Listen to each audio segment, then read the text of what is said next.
Hey there, this is Andy Grider, and I am the host and producer of Unique This Week, which is a production of Uniqueness is Power. You can find us online at uniquenessispower.com. About 40 different shows up there right now with entrepreneurs and leaders in the business development field, the cool idea field. And today we've got with us one of the guys that actually was one of the forefathers of direct marketing on the internet and has done an amazing amount of work putting forward a whole new idea that we'll call evolved enterprise at this point. Yanik Silver, thank you so much for being with us here today. It's absolutely a pleasure to have you. Hey, and yeah, no, thanks. Appreciate it. Yeah, it's you've got such an incredibly interesting background, with what you did, taking a lot of the things that you were doing offline, taking them online back late 90s, early 2000s. But you've kind of grown that and taken all of what you learned there, and you've built out something that has been a interesting passion play for you, and what has become just a really cool model called Evolved Enterprise. Can you tell us a little bit about it? Yeah, well, it actually came from just quick background. Please. Got in the online space in 2000, and before that, worked for my dad or with my dad selling medical equipment, and then I learned about direct response marketing and copywriting, and it really turned his business from a regional player into a national player, even though he never thought that any of that would work. My dad's a Russian immigrant. I come into his office with these ads like this. He's like, nobody's going to read all this. I'm like, come on, let's try it and see. And so it worked really well. And then, I built up my chops kind of doing that. And then the internet came along. I'm like, oh, this is really interesting. And literally woke up at 3 o'clock in the morning with my first idea that became $1 million idea called instant sales letters. And then people saw that was growing and they're like, oh, could you teach me what you did? And I'm like, okay. And so I started helping people take their information or their knowledge or expertise and sell it online. And, I've done all of that. And had 7 or 8 different projects that all hit the 7-figure mark. And then I had this, I woke up kind of one day and I'm like, I call it the cosmic alarm clock. And I said, I asked this really simple question, but it was profound. It was like, am I happy? Would I be happy doing what I'm doing 10 years from now? And that was sort of the start of this whole journey of like really connecting what I call your head, which is your business side or marketing side, along with your heart, which is the impact you want to make in the world, along with your higher purpose. And it was really when things got sideways, and when we could talk about that, which then turned into the puzzle pieces, which became Evolved Enterprise. So it wasn't necessarily a passion project, but more like a survival project in order to really make this next transition of where we are. And all the pieces came from kind of some famous business icons and then some not so famous, but it all came together into this framework, which I really think is the future of business. Well, I was going to say, and I think that is probably why I used the term passion play. I should have maybe said revolution, because it does have a tack to it that I think is vitally key, especially when you start looking at a generational positioning on who's going to do business with whom and why. Evolved enterprise makes a lot of sense. I mean, there's a lot of concepts there, but you called this a survival mode. Let's talk about that for just a second, and sort of how. So I was doing incredibly well in the online space. What everyone would think is doing well, right? They're making a lot of money, driving a hot sports car, good reputation in that space, which isn't that easy. And just everything looking out, you'd be like, oh, this guy's making it. And that's when that question came up. And so that I was like, all right, I do a lot of journaling, and in my journal, I'm like, all right, well, where would I be happiest? And it became these 3 circles, which I've since learned is called the Venn diagram. But, I just thought of them as 3 circles. And so they all interconnected. And one was the dollar sign, and one was a happy face, and one was a heart. So you can kind of visualize that. And then where they all intersected, it was what I call the Maverick entrepreneur. And so this idea of like, make more, give more, have more fun. And the essence of that has remained the same, but the expression has changed. So I'm like, all right, I'm going to hang out with my friends. We're going to have these amazing business adventures. We're going to combine it with some sort of charity element, and, away we go. And the first trip was a dune buggy trip, and I lost $40,000. I'm like, whatever. It's a new business. It's a whole new thing. It's totally good. And then after about $400,000, my wife's like, "What the hell are you doing?" And I'm like, I don't know, but and it really forced me. Like I said, I had 7, 8 different projects, all hit the 7-figure mark. So it was like everything had worked up to this point by just following my intuition and gut. And then this was like the first thing that I had even more passion for, because I felt like this is what's going to make me happiest.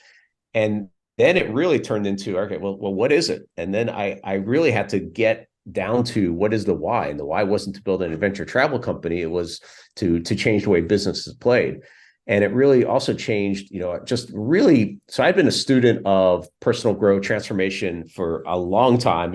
I probably was listening. I was a very odd kid. At 17 years old, I was listening to like Earl Nightingale and Brian Tracy and all sorts of stuff, along with that direct response marketing stuff. So I played ice hockey growing up, and all my hockey buddies get in the car to go to a game or whatever. They're like, dude, what are these tapes? By the way, tapes. They're like, what are these tapes? I'm like, you're not going to like them, don't worry. And so, but, I had been studying this for a long time, and it really forced me to go back to almost like ground zero. And so that's why in Evolved Enterprise, the very first center of it is those three interconnected pieces, but now we've since changed it, not a dollar sign, but to a tree. So it represents growth, impact, and fun, and then really getting to know yourself deeply. And that's an ever expanding kind of process, right? Like it's always evolving, but you really had to go deep into that. And then the next layer out is your cause. Like, okay, that's the why. So the why was to change the way business is played. And for everyone, like, you really want to get into that deeper why. And, originally when you start as an entrepreneur, that you probably had a why. Sometimes it's just like, I want freedom, or I want, to get away from, this corporate thing, or, whatever it was. But when you really start looking at it, there's usually a why, and that's also the framework for Evolved Enterprise, because it's a deeper connection, and Right. and a team members, A+ team members, incredible partners, incredible opportunities to be connected to that why, and it can't be fake. It has to be authentic and genuine, and so that the why is incredibly important, and then from that why is essentially what is your cause, and then you start baking that into your business in different ways, which is how you build your community, how you have your curation, which is the product or service, and then also your culture. So that's the framework of Evolved Enterprise. Right. And so when someone says that they want to follow the Evolved Enterprise model and they want to apply it to their business, how does that look? What does that feel like? How does that work? Yeah. So number one is that, getting clear on who you are, because it's like, what do you really want? And then it's that connecting your head, your heart, your higher purpose. And so it's getting into our, like, what's that cause? What do we care about the most? So the cause can come from like two spots. It's going to be either, what do we care about? Maybe a wrong that we want to right in the world in some way. And then it's like developing around that, or it's like, who's our customer that we're serving, and what do they care the most about? And getting to that spot. And then there's a lot of different names for this kind of thing now that's starting to happen. And I'll back it up a little bit, because it is a seismic shift. You mentioned a revolution, and I'm not the only one talking about it, which is great, because it's like, you can call it maybe a triple bottom line business, or conscious capitalism, or a B Corp, or, any number of ways, a social enterprise. And it's all roughly in that same vein. But the metrics are really exciting, because customers want to buy from companies that have a deeper meaning or impact to what they're doing. So it's like they're willing to spend the same and change brands, or even spend more. Or the other way, the inside out, which is your team members. They want to work for a company, work with a company that has a greater mission and impact, and they're even willing sometimes to get paid less. So you have this gigantic seismic shift that's happening, and so at some point, I just think, it's just gonna be called business, because it's like, at the highest level, to me, business it's a value, right? It's a value exchange. And the higher level of value exchange is a win-win-win, however many wins you want to call it, but it's got to be a win for everybody involved, and not just a win for, one or two or five people at the top. It's got to be a win for the team. It's got to be a win for the community that they serve. It's got to be a win for really the world. And you're seeing this start playing out right now a lot, where we're kind of seeing two paths. Like, business as usual has been one way. It's gotten us up to a certain point, and now there's these other models and other ways of being that take into account other aspects and other stakeholders, and that's really what Evolved Enterprise helps with. Right. I was going to say the entire idea of stakeholder capitalism and enterprise engagement and things like that all sort of have a piece to Yeah. what you're talking about here. But You mentioned business being a value exchange and the sort of win times infinity. Yeah, I like that. Yeah, win times infinity is good. Well, I mean, there should never be a lose. When you build a business proposition Yeah. and a solve, there shouldn't be somebody that loses. It's Yeah. totally possible. It's hard sometimes, but it's totally possible to build it so it's a win all the way around. So when you talk with people about that within Evolved Enterprise, what is the linchpin? What is their biggest sticking point usually? Where do they get stuck on things? So they get stuck a lot on. They've seen some models, like let's say Tom's Shoes, which is great. I know Blake who helped build that, and they got to a very sizable company by essentially creating this concept of like you're going to buy a pair of shoes and you're going to give a pair of shoes away.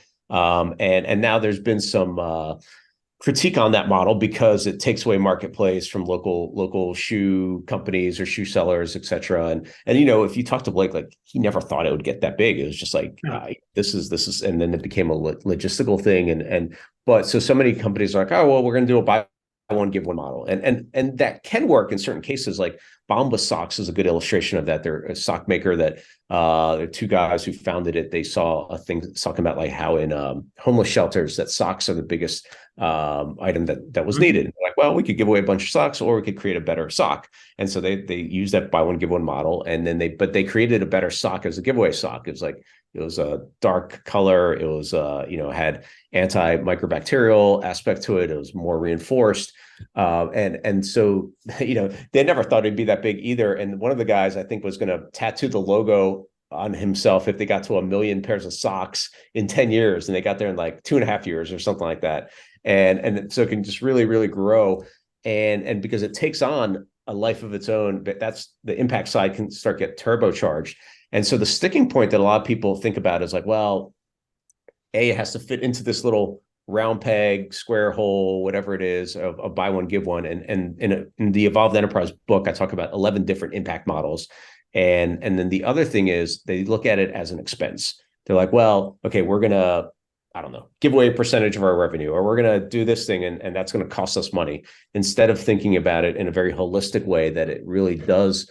I talk about like drive engagement, like it gets customers to want to buy more. It gets more partners get excited. It gets your team members even more excited, and everything there. So looking at it from this holistic point of view, and then also not being defined by that one model. And there's some really other interesting models that I've seen and where we really integrate it. It's really baked in. So it's not just I talk about moving from a transactional model to a transformational to even transcending what business can be. And at transactional, it's like, oh, okay, I don't know, like you're buying a potato and someone else is buying a potato and you're really just comparing on price. And so maybe you're like, oh, well, we pay farmers more for that potato. So maybe it becomes a slight distinction, maybe not.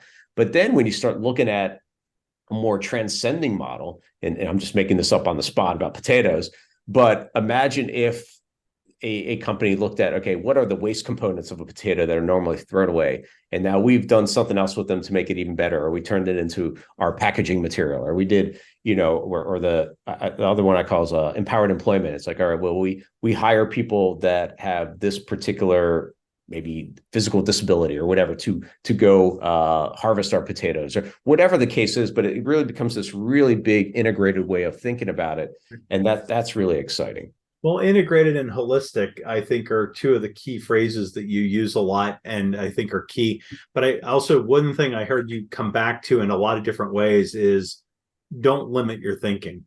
Enterprise engagement is about the biggest ideas, the transcendental ideas, Yeah. the stuff that does take that next level, sometimes intentionally, and sometimes just through hard work and dumb luck put together. Where you throw an idea at the wall and it actually sticks.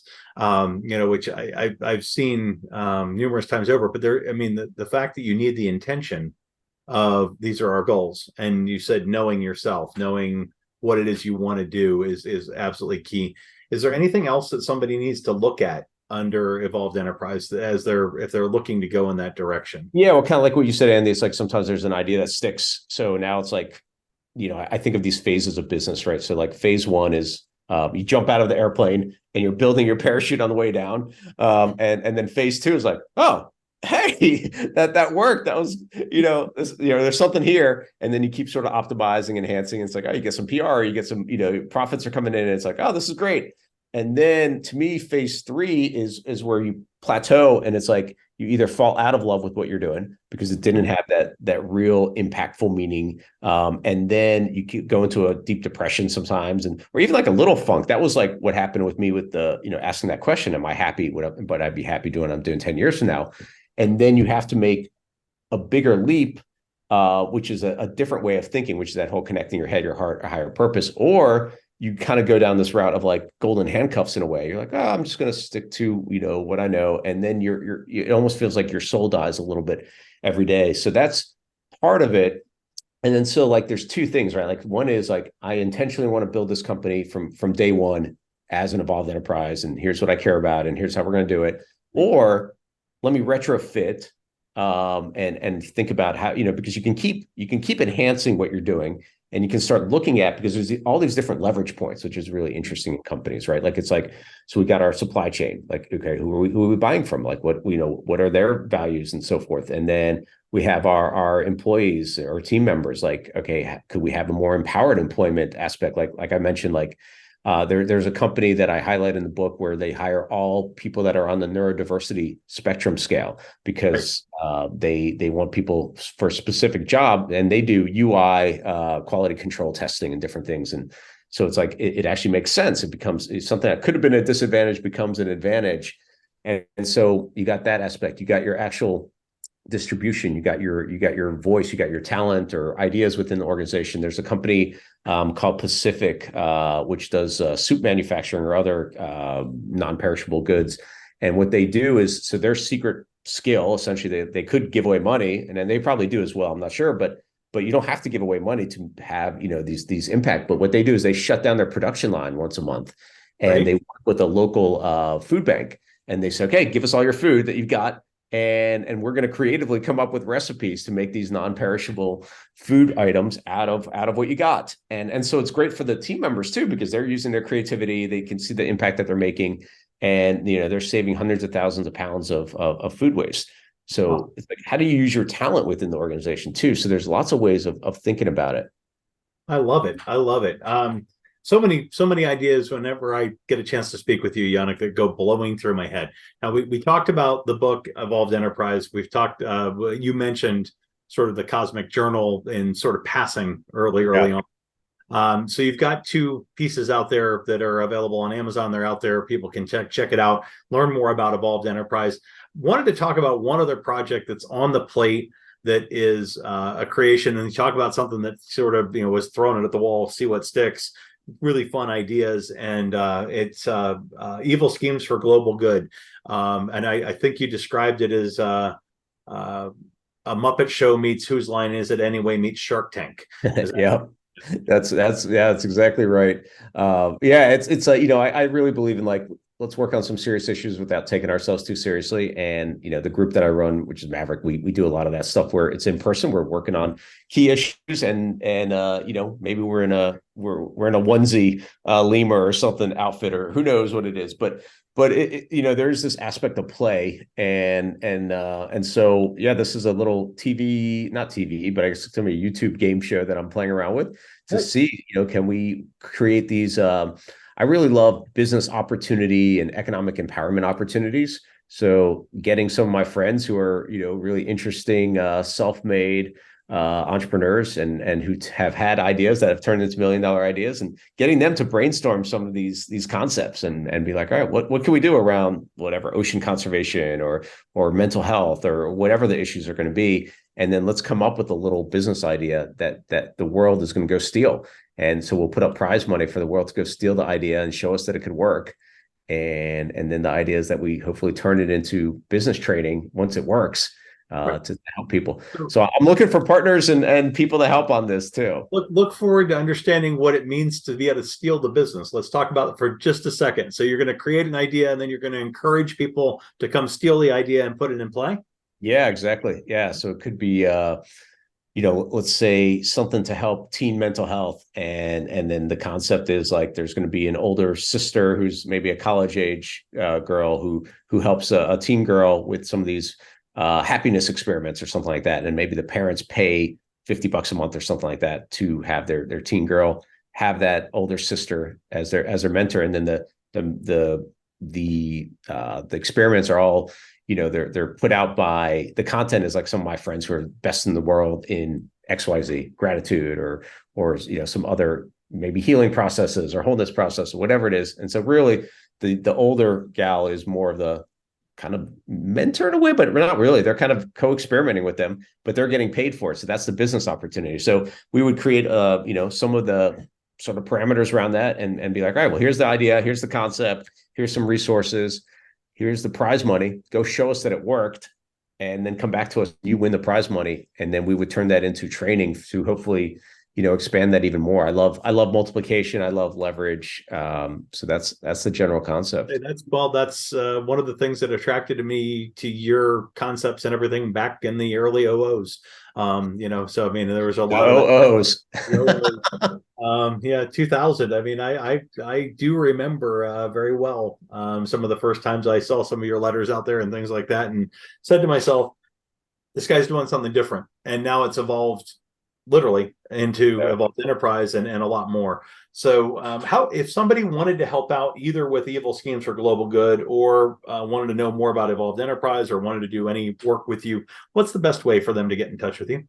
That was a great question. I don't know, maybe on Instagram. So I'm just Yanik Silver at Instagram, YANIK SILVER. I mean, I don't post a lot on all the social media stuff, but yeah, jump in there is probably a good way. I'm sure there's other ways to just find me. I'm going to say, and the website is, well, it's Yanik Silver is probably the best one. YANIK SILVER, which is just my personal website, which I occasionally blog on there. It has links, I think, to most stuff. I was going to say that'll lead them to the material that they might want to probably. Yeah, I probably need to update that one too. But well, hey, just another project to throw on the plate for you. Yeah, exactly. I appreciate you being here. Thank you very, very much for taking the time. Really excited to see where things go. Not just with the new idea with the evil schemes for global good, but also the evolved enterprise side of things. Because I think, as you said, there's a lot of different names for it out there, Yanik. There's a lot of different ways people look at this and try to encompass it, but it is all moving in that direction. And I think generationally speaking, not only what we expect from the companies we buy from, but the companies we work for is changing massively. Oh, 100%. And it's like you get to vote with your wallet, right? Like you get to decide what you want to see in the world. And so we get to do that every single day. And even if you don't have a company, you get to decide that. But if you do have a company, you have even more opportunity and leverage. And if you're working for a company, right, like you can be an entrepreneur to take a project and think of them as experiments. And it doesn't have to be like, all right, we're going to change everything in this company, but just take, one little thing and be like, let's try something here or enhance it. And actually, when we get off here, one of the projects that you and I are kind of working on, I want to talk to you about an idea that I have about that as well to help enhance that. Fantastic. I very much look forward to it. And I really do appreciate you taking the time. I know you're always tremendously busy, and it means a lot that you took the time to jump in. And I think our listeners will end up benefiting from it tremendously. So thank you, Yanik. Yeah, thanks, Andy. Appreciate you having me on. Not a problem at all. My name's Andy Greider. Again, a production of Uniqueness is Power. This is Unique This Week. Love to find out what you thought about today's episode. Feel free to leave comments down below the video. Ideas that you have, anything that you're interested in. I can't recommend Yanik's book, Evolved Enterprise, any more than to say that it literally was revolutionary to read and understand and sort of take a deep dive into. Real excited to see where things go on just about every level, and just very, very happy that we were able to have this show here today. Feel free to pass this on to folks that you think are going to get it. People that you want that might want to make that small change that Yanik just mentioned, or they may want to launch an entire company under the Evolved Enterprise flag. So again, Andy Greider, thank you very much. We'll be back next week with another amazing guest.